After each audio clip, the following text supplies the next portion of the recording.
Tara, hapunan po tayo. So, yan lang po yung hapunan natin. Yan. Nice! Tara, kain.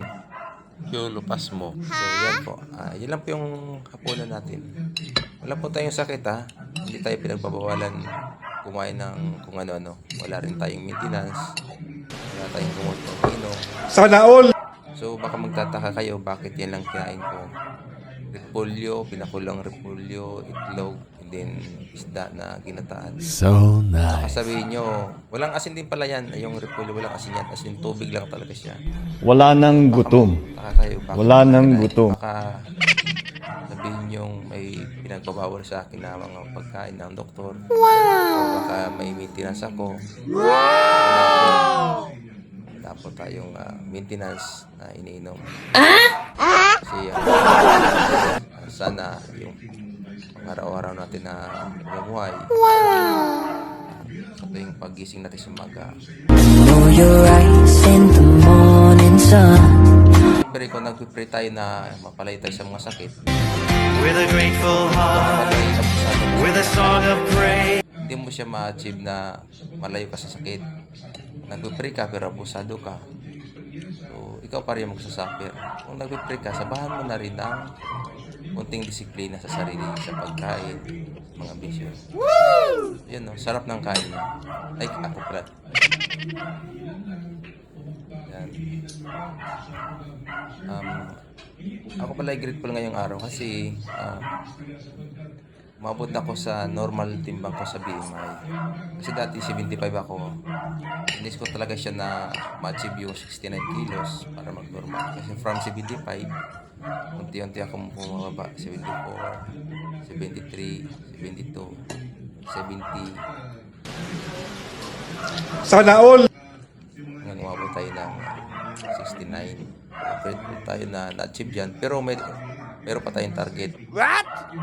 Ang target natin ay maging 68 para may 1 kilo tayong allowance para di tayo kaagad bibigat. Yun, sarap ng kain ng itlog. Ang itlog din po, wala pong asin yan. So, hindi tayo gumamit ng seasoning dyan. Baka sabi nyo may panpalasan na ginamit niya si Lim. This is Lim! So, pinakulan lang po yan. Bukas wala tayong almusal. Sa tanghalian ay kakain tayo ng konting rice. Tapos up na lang din na isda.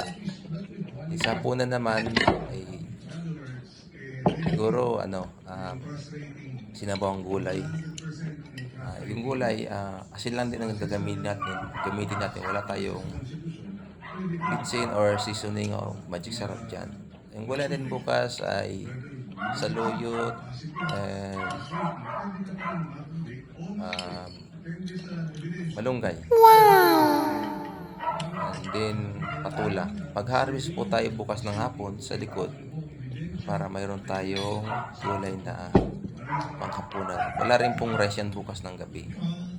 So, abangan nyo po. Ayan po pala yung ginata natin na isda.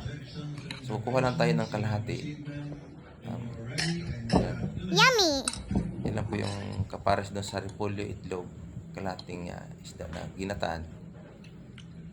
Tsaka nauna ko na palang kinain dyan yung yung mga bawang. Mahilig kasi ako kumain ng bawang. Grilled bawang man siya or sa mga ginataan. Basta bawang na bawang? Sarap naman siya. Mahilig talaga ako sa bahay kumain ng mga bawang. Kaya pag bumibili kami ng bawang, marami kasi gustong-gusto ko siyang kainin. So, kita naman natin yung katawan natin medyo iba sa una. Ako pansin ko na rin yung leg ko. Medyo lumiit na siya. Hindi man natin pinapangarap na ma-achieve yung katulad ni Piolo Pascual. Char. Baka Piolo Pas mo tayo dito. Oh no! Hoy! Aba!